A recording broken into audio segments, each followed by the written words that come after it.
Shalom Bapak Ibu yang dikasih Tuhan. Shalom. Ada sukacita? Amin. Dimanapun kita beribadah, kalau Tuhan hadir, itu membuat hati kita bersukacita. Haleluya. Mari kita siapkan hati kita memberikan yang terbaik untuk Tuhan. Melalui pujian dan penyembahan kita. Kita rindu hadirat Tuhan ada di tempat ini. Haleluya. Penuhi hati kami dengan Tuhan.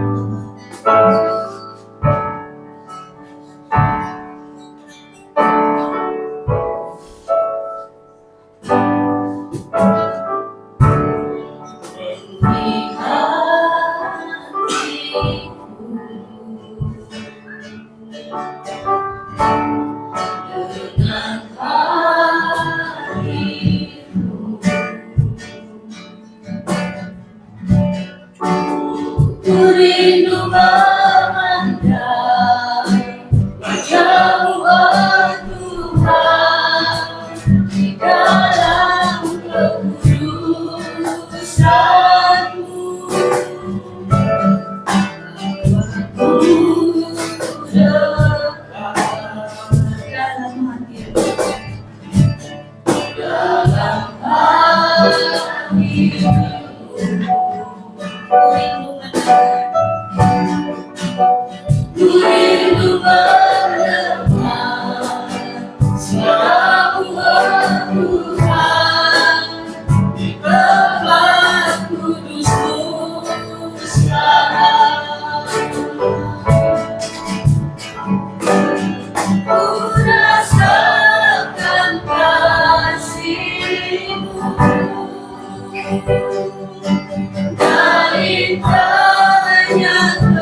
yang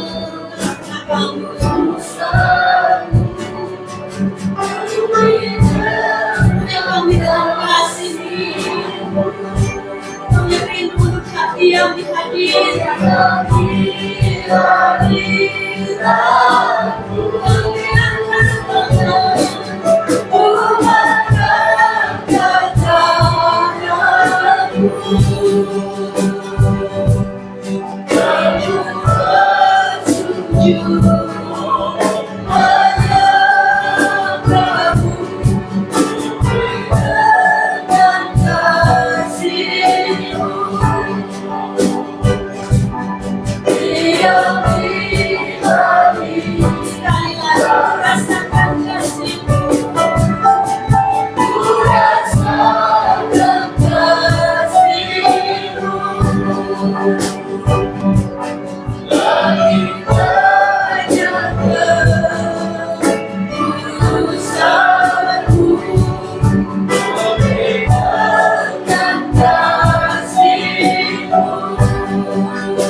memegang kami.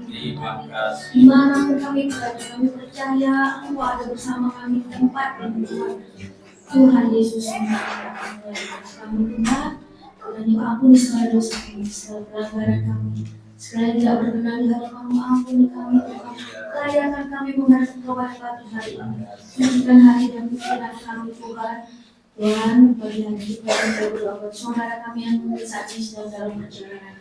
Kiranya Kau iring sampai di tempat ini dengan keadaan selamat, kurang satu apapun. Terima kasih Tuhan, penyertaan sungguh luar biasa dan firman kami.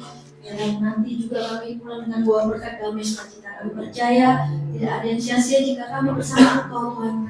Terima kasih Tuhan, kami serahkan ibadah ini dalam tangan kuasa-Mu dari awal hingga akhir. Untuk bungkus selalu dengan tangan kuasa-Mu. Jika ada iblis yang ingin menghancurkan ibadah ini Tuhan, kiranya kami bisa datang yang ada di dalam nama Tuhan Yesus. Tuhan, terima kasih Tuhan, kami siap untuk memuji dan membesarkan nama-Mu hanya bersama nama Tuhan Yesus. Haleluya, amin. Masih tetap saya bacakan ayat Tuhan di dalam Yesaya ayat yang ke-65 pasal ke-24. Inilah bunyi firman Tuhan. Maka sebelum mereka memanggil, aku sudah menjawabnya. Ketika mereka sedang berbicara, aku sudah mendengarkannya. Amin. Silakan duduk Bapak Ibu Saudara. Tetap dalam hadirat Tuhan. Kita ingin pagi hari ini mau menyenangkan hati Tuhan. Lebih baik satu hari di dalam pariwara. Kita mau menikmati kasih Tuhan, mau merasakan kebaikan Tuhan sepanjang hidup kita. Satu hal yang kuning.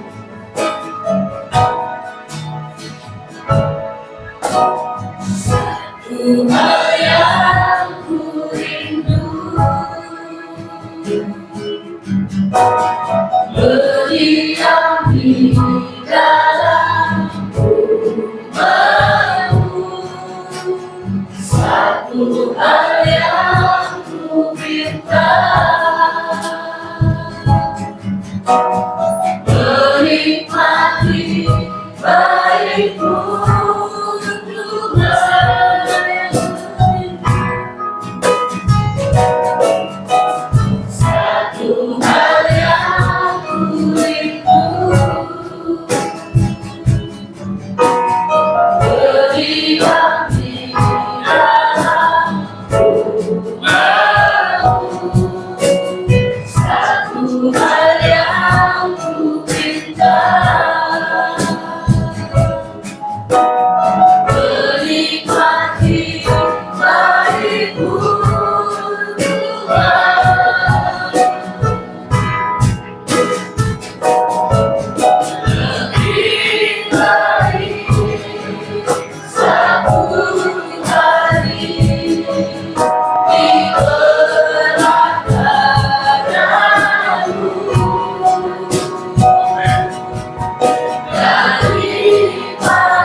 lebih baik satu hari di perantaranya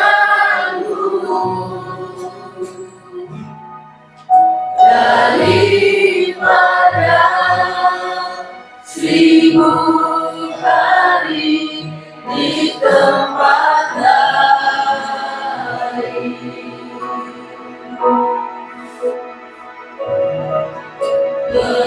Memujimu, menyembahmu, karena yang hidup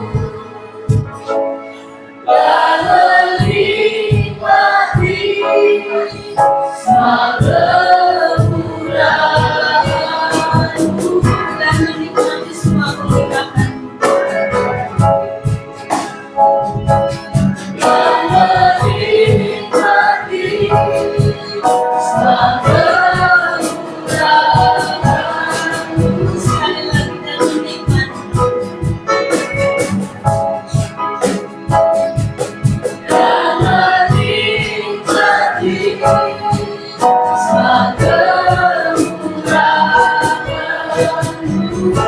Angkat suara Tuhan dan kamu menikmati sepanjang hari ini berkat kasih dari Tuhan. Amin. Saya undang untuk balik berdiri. Hanya Tuhan Yesus yang membuat hati kita terpesona. Amin. Haleluya. Sungguh kau mempesona.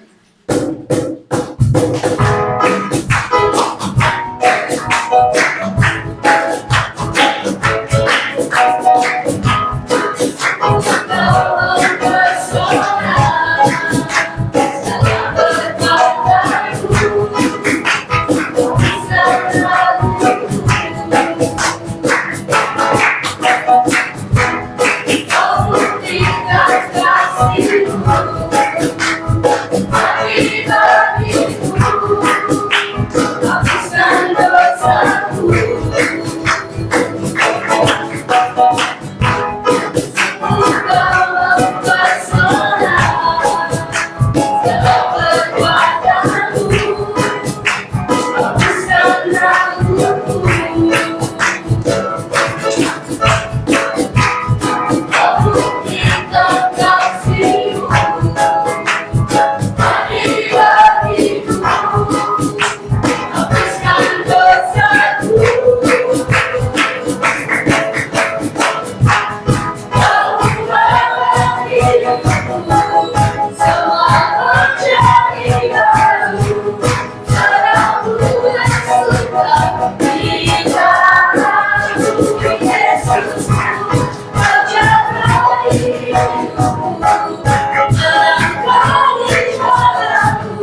Masih bersuka cita?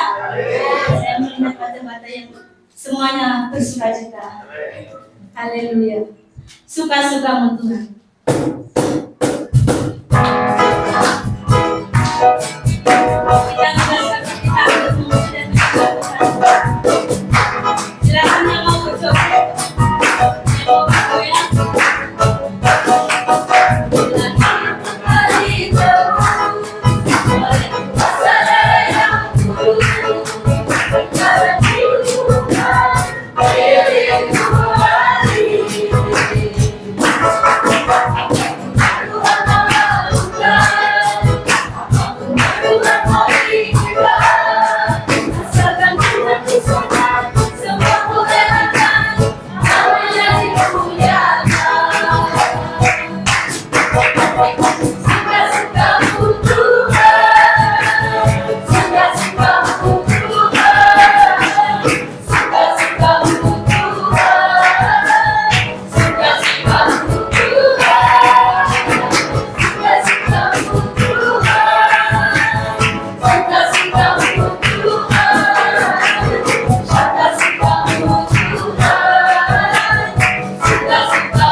Mungkin ada yang mau menyaksikan cinta kasih Tuhan. Saya tunggu. Tidak ada. Di hadapan kita ada peringatan tubuh dan darah Yesus. Mari Mari kita senantiasa mengingat akan pengorbanan Tuhan Yesus. Oleh darah Tuhan Yesus yang tertumpah di atas kayu Kalvari, di atas salib yang menebus dosa kita. Darah Yesus yang berkuasa. Haleluya Yesus.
membawa kita menuju kemenangan dari hari Tuhan.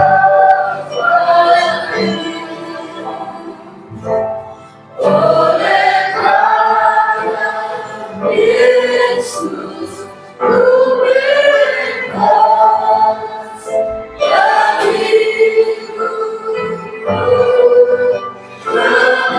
oleh karena Yesus, oleh karena Yesus.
selalu dekat kepada Tuhan, karena Engkau sumber kekuatan dalam kehidupan kami ya Bapa. Tuhan, kami sudah memuji dan memuliakan nama-Mu Tuhan. Siapa yang kami, pikiran kami Tuhan, kami datang mendengar dan mendengar firman. Kami sambut Tuhan dengan firman-Mu pada hari ini. Biarlah firman-Mu bagi hari ini Tuhan tertanam dalam kehidupan kami dan bisa menjadikan kami kekuatan dan bisa kami lakukan dalam kehidupan kami sehari-hari ya Bapa. Berkati Tuhan, hamba-Mu yang akan menyampaikan kebenaran firman-Mu, Kau tambahkan hikmat, Kau tambahkan berkat buatnya Bapa, biarlah firman ini sampaikannya jadi berkat buat kami semua Bapa. Terima kasih Yesus, kami serahkan doa kami dalam nama kuasa Kristus-Mu, terpuji nama Bapa. Haleluya.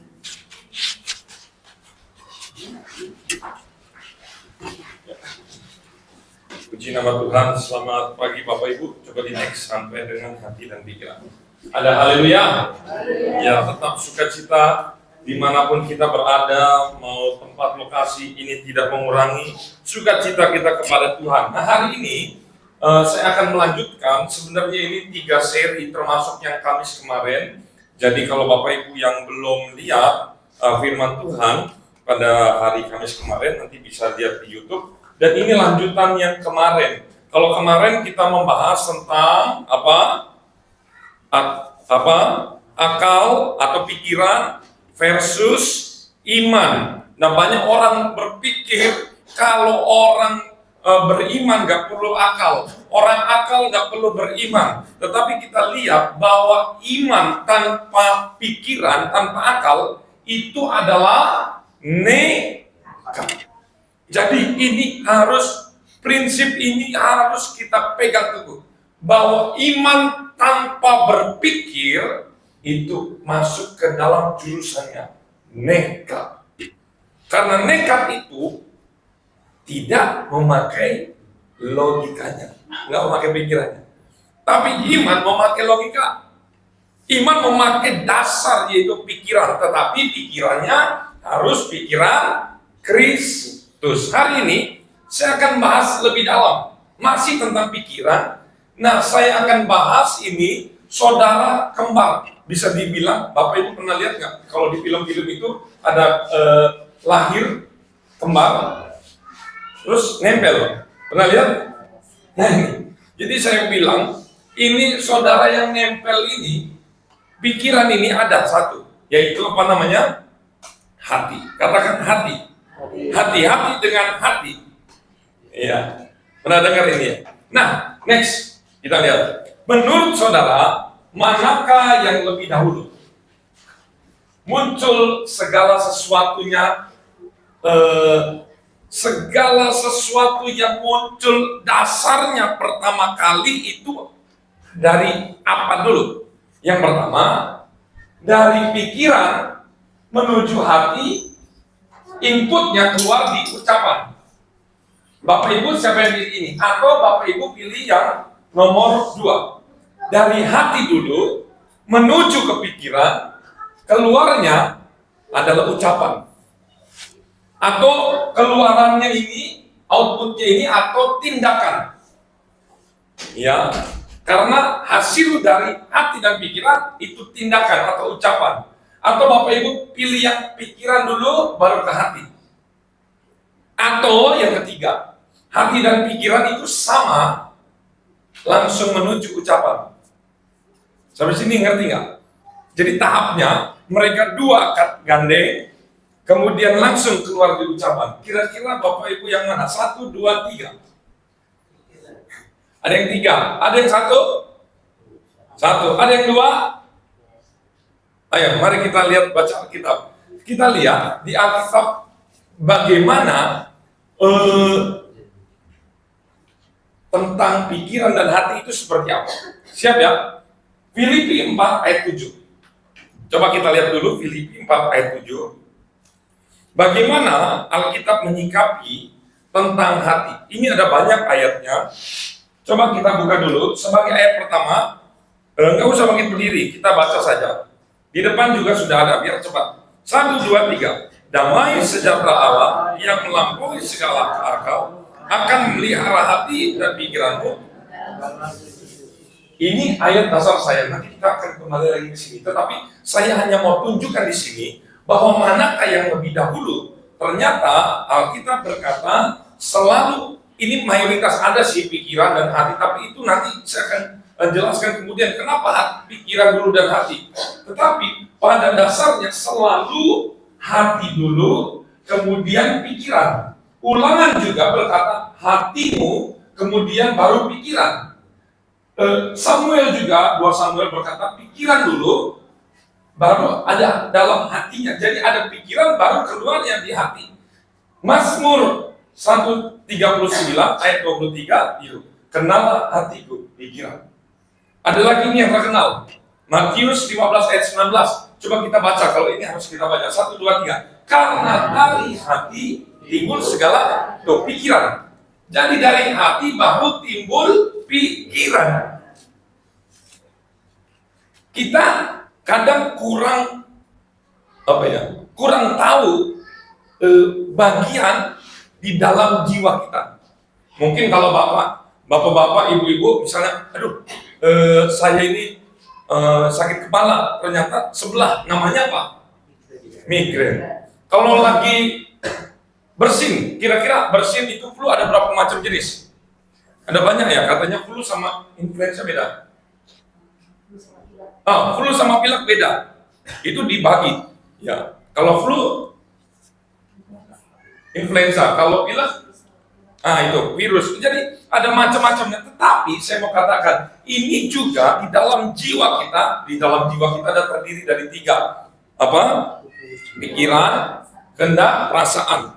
Nah, lihat di sini. Kita harus kenal di dalam hati kita. Saya mau tanya, hati itu letaknya di mana? Di sini. Tapi kalau sakit hati, yang sakit di mana? Kok di jantung? Ini bukan di sini. Ini letaknya di jantung. Tapi jantungnya kan, hati di mana? Kiri kanan?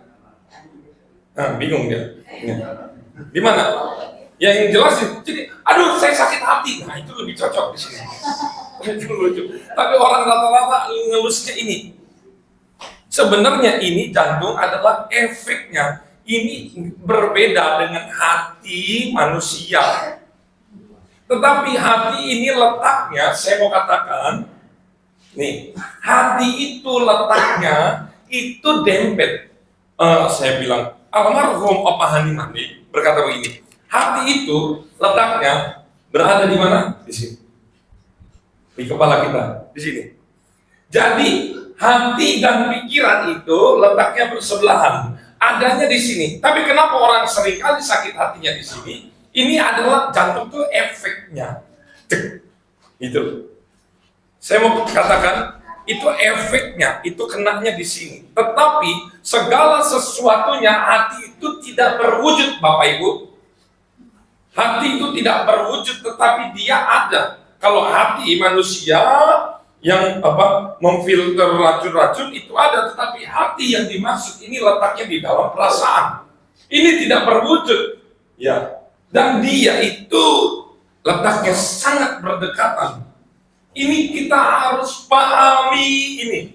Ingat, kalau kita sudah pahami tubuh kita ini, sifat jiwa kita ini, maka akan gampang kita menghadapi masalah. Betul, betul.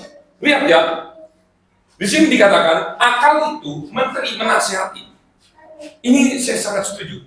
Hati itu yang menentukan, dan hati itu juga yang muncul pertama kali menurut Alkitab tadi. Jadi pertama hati itu memunculkan dasar segala sesuatunya, kemudian hati itu difilter oleh akal. Akal ini apa? Menimbang-nimbang. Benar nggak? Benar nggak? Benar nggak? Benar nggak? Kemudian sudah dikasih pertimbangan, dibalikin lagi ke hati, karena hati nanti yang menentukan. Jadi sebenarnya seperti itu. Tapi kok Bapak itu ngomong cepat banget? Maksudnya kok lama banget penjelasannya? Tetapi ketika saya berpikir, ketika hati saya ini cepat, inilah hebatnya Tuhan berikan kepada kita. Itu luar biasa. Lebih cepat daripada komputer. Kita kalau mau makan atau misalnya jatuh, sakit, misalnya jatuh di depan, sakitnya enggak 1 menit kemudian, tetapi secara cepat. Begitu. Itu hebatnya. Tuhan berikan ini luar biasa. Saya nggak tahu kalau diukur dengan komputer ini I berapa? Kalau sekarang paling tinggi I berapa, David? Oh, I12. I12. Ini udah kenceng banget. Menurut ilmu perkomputeran, saya nggak tahu ini I berapa. Kalau server manusia ini, otak kita ini dibuat secara luar biasa oleh Tuhan. Sumber yang mengawali segala sesuatu tindakan dan keputusan manusia itu selalu berasal dari hati. Hari ini saya akan bahas tentang hati. Nah, letak hati dan pikiran itu berdekatan, jadi itu udah sama ya, sama langsung. Tetapi nanti efeknya di sini. Itu yang saya bilang.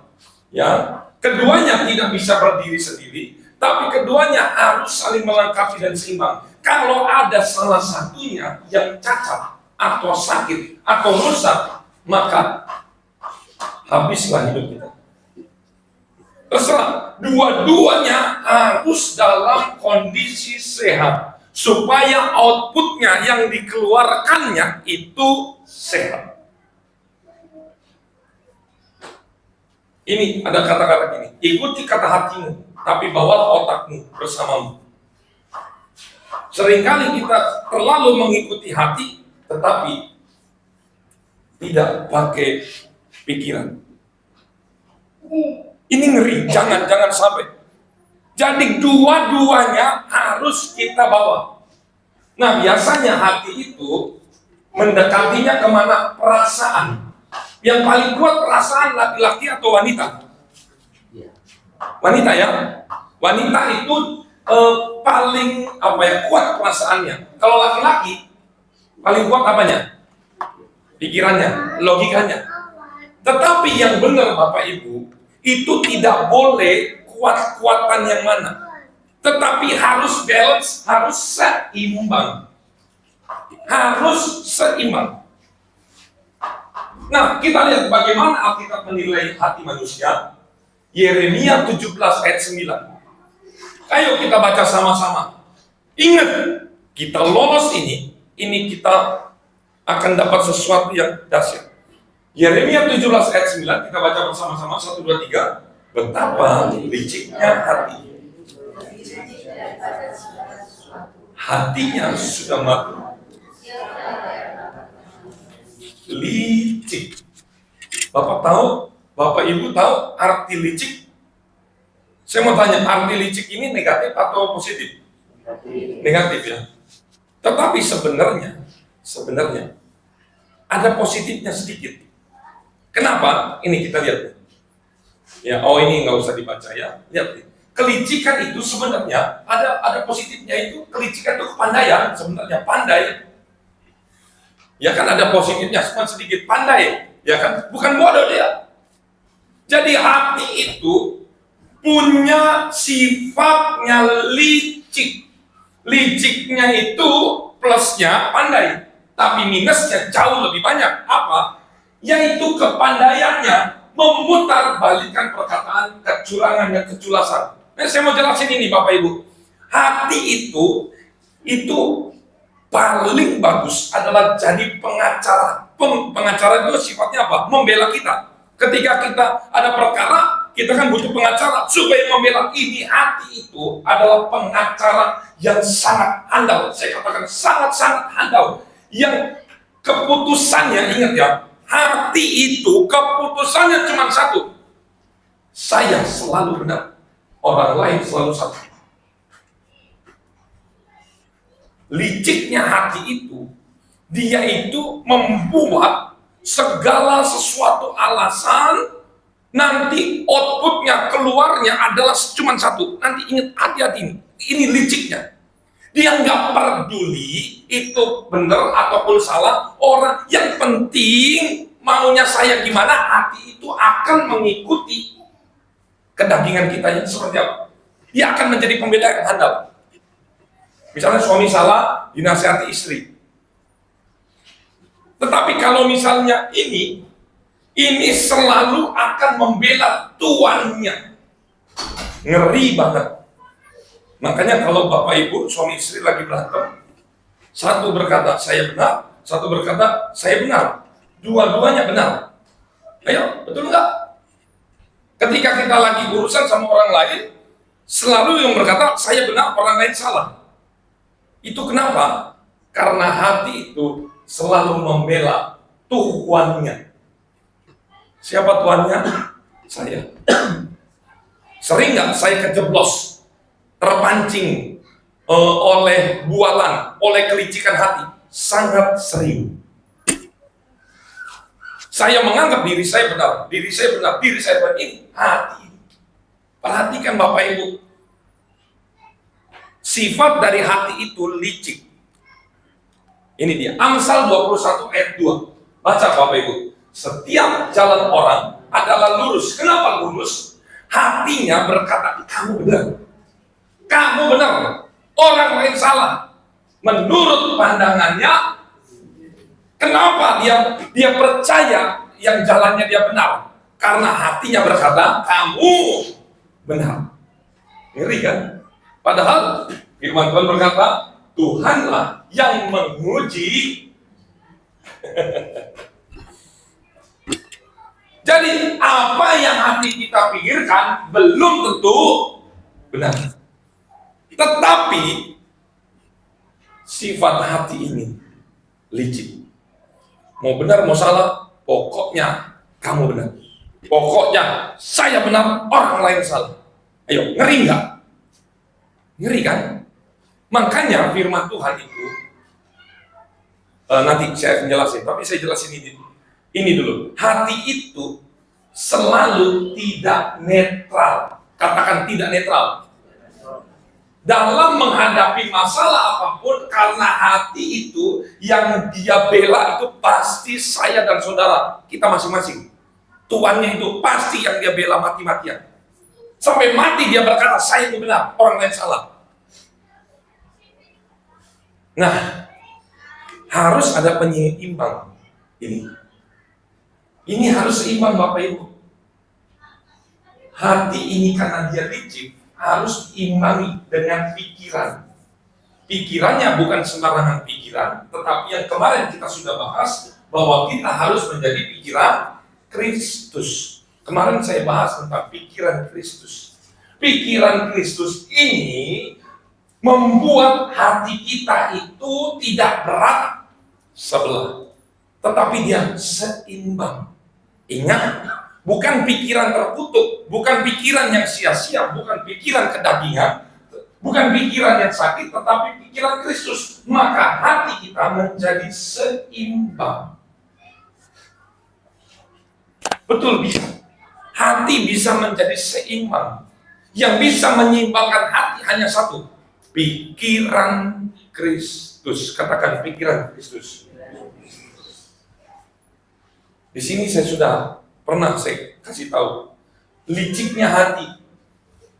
Kalau hatinya sudah membatu, firman katakan kalau hati membatu dalam dunia kedokteran, hati membatu itu hati sirosis. Sifat hati itu untuk apa? Kalau hati kita dan Bapak Ibu, saya dan Bapak Ibu itu punya sifat, salah satunya merombak, meregenerasi sel-sel mati. Jadi sel-sel yang sudah mati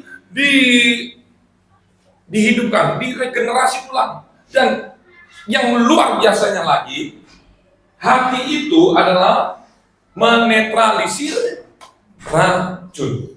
Menetralisir racun. Nah, kalau hatinya sudah rusak, berarti tidak bisa menetralisir racun, tidak bisa merombak sel-sel, tidak bisa diperbaharui. Kalau hati kita itu rusak, tidak bisa kita merombak pikiran kita, hati kita jadinya rusak. Maka apa? Racun-racun, orang-orang lain memberikan racun. Kamu begini, ini kamu begini. Pokoknya racun-racun dunia, iblis kasih racun. Kita menjadi sama, nanti ujung-ujungnya sakit hati. Kenapa orang bisa sakit hati? Karena hatinya sirosis. Ini ngeri. Kalau zaman sekarang katanya baper, ya. Baper itu bawa perasaan. Jadi selalu gampang banget terganggu hidupnya karena omongan orang lain. Karena apa? Hatinya sudah membatu, rusak. Nggak bisa dia meregenerasi sel-sel, nggak bisa dia menetralisir racun dalam tubuhnya, nggak bisa. Ini mengerikan. Kalau hatinya itu sudah cedera, itu nanti ada namanya bekas luka. Bekas luka itu membuat hati itu bekerja tidak optimal. Orang kalau udah sakit hati dan segala macam, ini hatinya ini sudah membatu. Firman Tuhan katakan hatinya sudah membatu, kemudian ditambah lagi hatinya sudah dikuasai dengan kelicikan. Saya yakin orang seperti ini orang yang sangat menyebalkan. Jangan berteman dengan orang-orang yang seperti ini, karena saya yakin pasti nanti dia akan berkata dia benar, kita salah. Dia akan berteman dengan 100 orang salah, dia benar. Setiap yang dia jumpai, dia benar, orang lain salah. Ini sangat mengerikan. Orang seperti ini, gereja sini, gereja sana, gereja sini, muter kemana aja, dia selalu nggak akan betah dalam satu gereja. Selalu ribut dengan jemaat, selalu ribut misalnya dengan gembala. Tapi sebenarnya yang masalahnya adalah di dalam hatinya. Ini sudah begini. Saya nggak mau menjudge, menghakimi, enggak. Karena setiap orang punya potensi. Saya itu punya potensi. Karena hati saya juga, firman Tuhan katakan, licik. Jadi harus firman Tuhan berkata, caranya bagaimana? Nanti, solusinya nanti terakhir. Tetapi dampak hati yang mengeras. Keluaran 7 ayat 13. Coba Pak Ibu baca. Ini satu aja saya kasih tunjuk. Supaya nggak lama-lama. Kalau hati itu sudah sirosis, sudah mengeras, firman Tuhan berkata, tetapi hati Firaun berkeras. Tuh, lihat ya. Firman Tuhan kepada Musa, Firaun berkeras hati. Lihat ya. Kalau sudah berkeras hati, dampaknya tidak bisa membedakan yang baik dan jahat. Orang yang hatinya sudah mengeras, itu tidak punya hati lagi. Dia udah nggak bisa bedain mana ini baik, yang berkenan, yang untuk kemuliaan Tuhan. Dia udah nggak peduli lagi.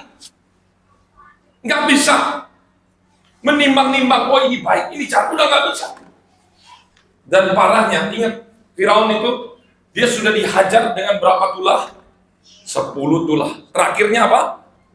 Anak sulung. Anaknya mati, tapi masih nggak bertobat.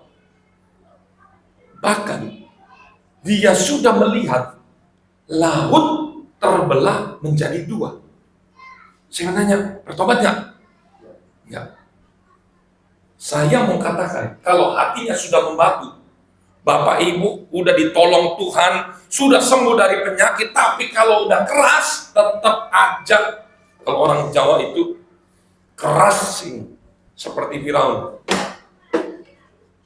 Sudah nggak bisa lagi ini diubah. Orang nasihatin nggak mempan, didoakan nggak mempan, bahkan mujizat Tuhan sudah terjadi. Tuhan sudah pukul usaha kita, Tuhan sudah pukul rumah tangga kita, udah pukul kesehatan kita, tetap tidak mau bertobat. Satu-satunya yang bisa mengalahkan ini adalah satu. Contoh dari Firaun yang bisa memberhentikan sifat keras kepala Firaun adalah satu, mati, maut. Betul, maut. Saya mau nanya Bapak Ibu, artinya kalau maut itu dia, saya mau nanya, kalau dia maut dalam posisi dia berkeras hati, bagaimana? Selamat nggak orang seperti ini? Nggak selamat. Nggak usahlah jauh-jauh Firaun makan bukan orang Kristen. Saya aja dan Bapak Ibu, lihat dalam diri kita. Kalau kita masih ada akar pahit, iri hati, di sini sakit hati. Tapi firman Tuhan sudah saya beritakan pada saat pagi ini. Bahkan Tuhan ada yang sudah menegur kita, tapi tidak mau berubah, berarti itu hatinya sudah membatu.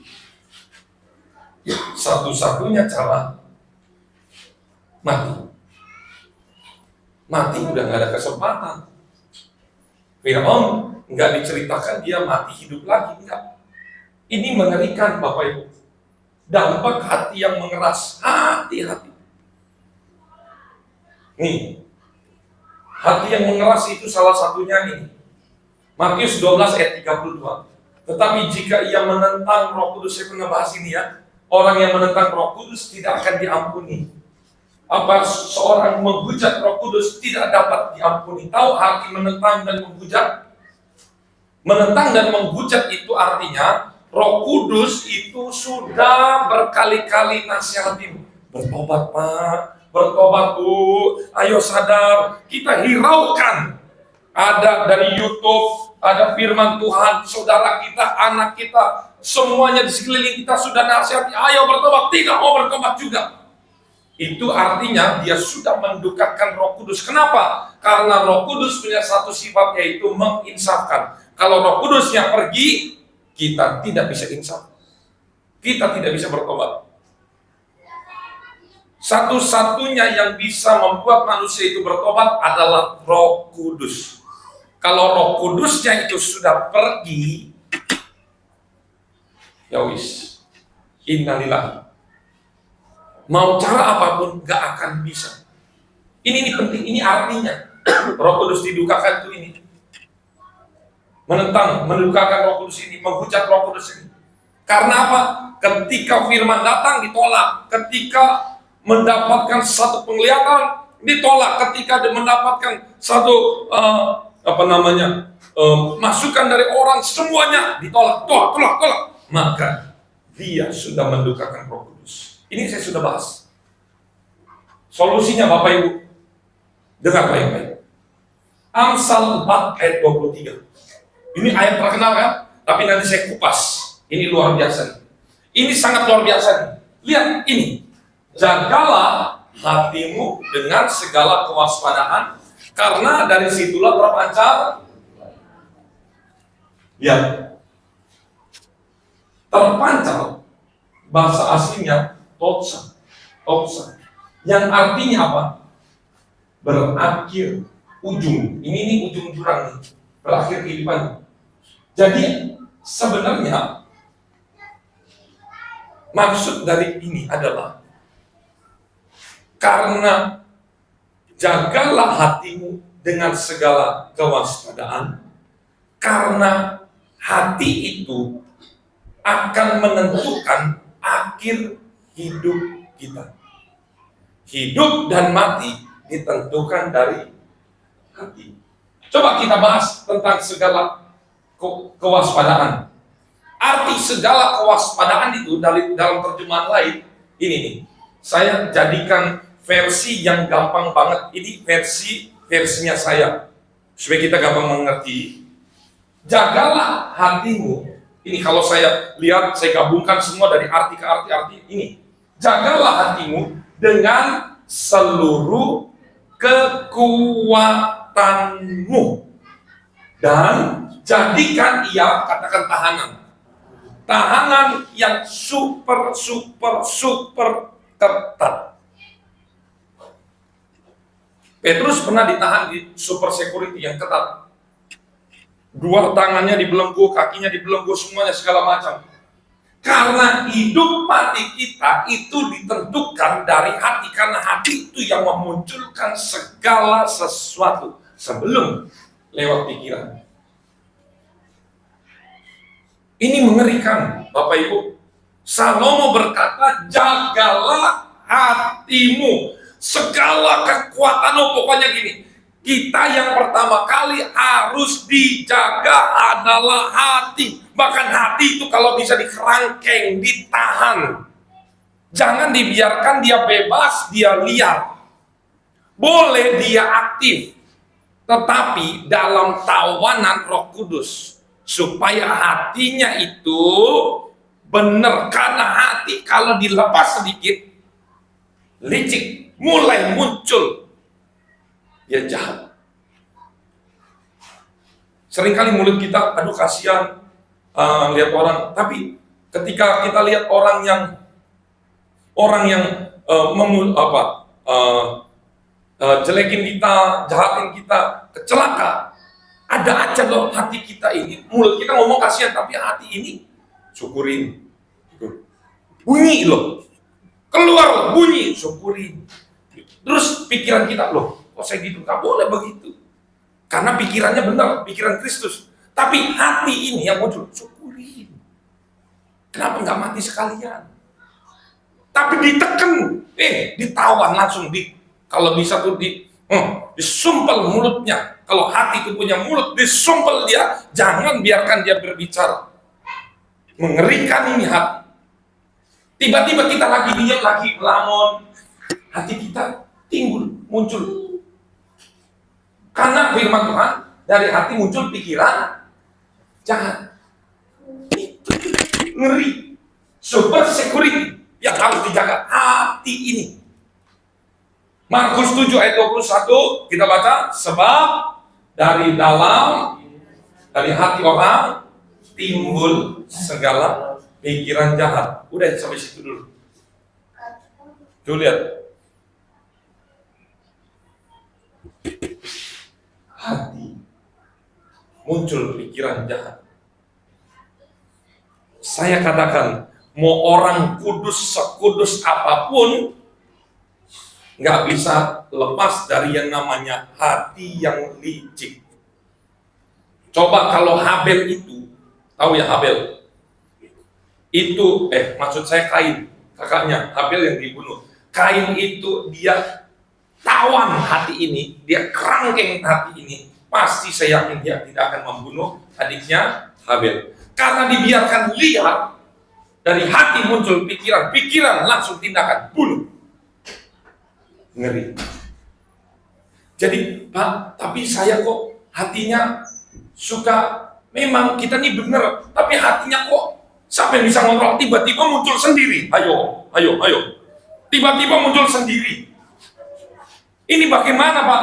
Sudah bakatnya, dari sononya begitu. Ingat dari zaman Habel, Kain, ini sudah begitu. Jangankan udah gak usah dari Habel, dari Hawa aja sudah muncul, hatinya muncul ingin seperti Allah. Udah dari sananya. Gak usah jauh-jauh kita, Raja Daud aja jatuh kok. Karena dia gak kontrol hatinya. Simpson aja jatuh, Yudas aja itu rasul luar biasa, dia jatuh karena dia tidak jaga hati. Siapa saya, siapa saudara, gak bisa. Jadi saya mau katakan gini, nggak usah merasa saya ini paling berdosa. Memang udah begitu bawaannya, hatinya itu licik, udah nggak bisa dirubah. Satu-satunya yang bisa mengendalikan hati, pikiran, Kristus. Karena apa? Saya suka banget ini. Iblis, ya ini yang kedua, solusinya. Iblis itu sangat jago menghacker. Kalau sekarang kan dunia internet suka hacker, tembus pertahanan, saldo di bank diambil, ini data bisa diambil. Iblis ini paling jago mencuri, memberi racun benih hati kita ini. Tugasnya licik menabur racun. Tembus keamanan kita, makanya itu sekarang kan dunia digital itu biasanya yang keamanan itu biasanya yang bank-bank, perusahaan-perusahaan besar itu selalu ada selalu ada orang yang bekerja di bagian keamanan. Keamanan apa? Bukan keamanan satpam, bukan. Keamanan tapi duduknya di laptop supaya nggak ditembus karena banyak orang jahat. Super security ini harus dijaga baik. 2 Efesus 6 ayat 11, ini bagian yang kedua maksud saya. Kenakanlah seluruh perlengkapan senjata Allah supaya kamu dapat bertahan melawan tipu muslihat iblis. Iblis suka menipu, hatinya licik, gantet. Kalau dibiarkan, wah, kemana-mana dia. Dan biasanya hati ini muncul saat-saatnya, bukan lagi saat kerja. Tiba-tiba kita lagi bengong, mencari inspirasi, lagi bengongin, muncul. Hati jahat ini muncul ketika apa? Ketika lagi kekurangan. Muncul. Lagi kurang makan, kurang uang, apa segala macam. Ini muncul. Tapi juga dia muncul ketika kita lagi diberkati. Udah mulai sombong, udah mulai banyak, muncul nih. Yang lain gak seperti saya, dia muncul. Dia muncul juga kalau misalnya ketika kita lagi disakiti.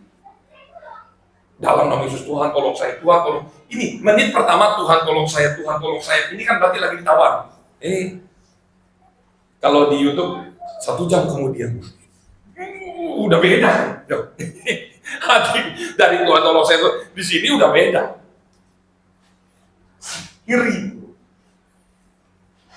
3. Solusinya. Filipi 4 ayat 7. Damai sejahtera Allah yang melampaui segala akal akan memelihara hati dan pikiranmu dalam Kristus Yesus. Ini yang terakhir, kuncinya. Perhatikan baik-baik. Saya dapat sesuatu yang luar biasa dari Tuhan untuk saya bagikan sama Bapak Ibu. Apa hidup yang melampaui segala akal manusia? Lihat sini. Damai sejahtera Allah yang melampaui segala akal akan memelihara hati dan pikiranmu. Yang saya bingung, Tuhan, apa arti dari melampaui segala akal? Akal, kita kan sudah diberikan akal, tetapi ini lebih tinggi lagi, lebih hebat lagi dari akal kita. Ternyata yang lebih hebat dari akal kita, ya wis. Apa yang lebih hebat dari pikiran manusia? Pikiran Kristus. Betul juga sih. Pikiran Kristus itu lebih hebat. Makanya apa? Melampaui segala akal manusia, yaitu ya wis pikiran Kristus. Pikiran Kristus itu apa? Ini. Pikiran Tuhan itu satu. Kalau bagi manusia itu selalu ada mentoknya. Tetapi bagi Tuhan tidak ada yang mustahil.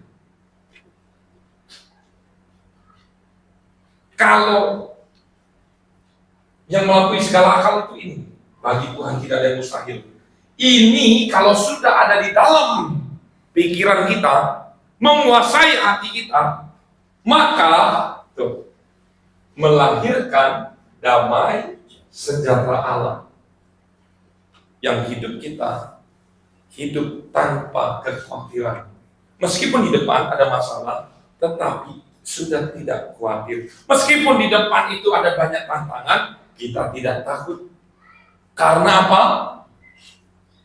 Di atas akal kita ada pikiran Kristus yang melampaui segala akal.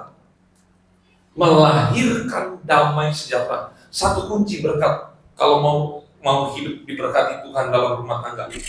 Kalau keluarga itu ada damai sejahtera Allah, sudah. Damai sejahtera Allah itu penting dalam rumah tangga. Damai sejahtera Allah. Temannya damai sejahtera Allah adalah sukacita dari Roh Kudus. Apalagi lagi itu. Orang yang sudah damai sejahtera Allah, sudah sukacita dari Roh Kudus, itu sudah nggak pakai pikiran normal lagi, tapi pakai pikiran Kristus ini. Karena dia sudah melampaui akal sehatnya sendiri. Bapak Ibu meskipun sedang kekurangan, sedang dalam kesulitan, baca ayat ini.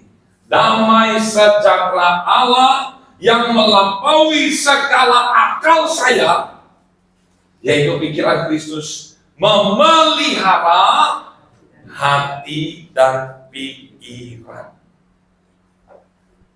Hati kita akan dijaga oleh pikiran Kristus.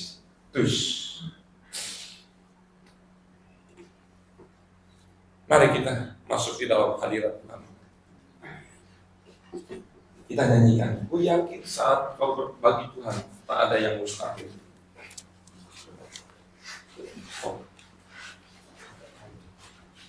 Kita akan masuk dalam perjamuan.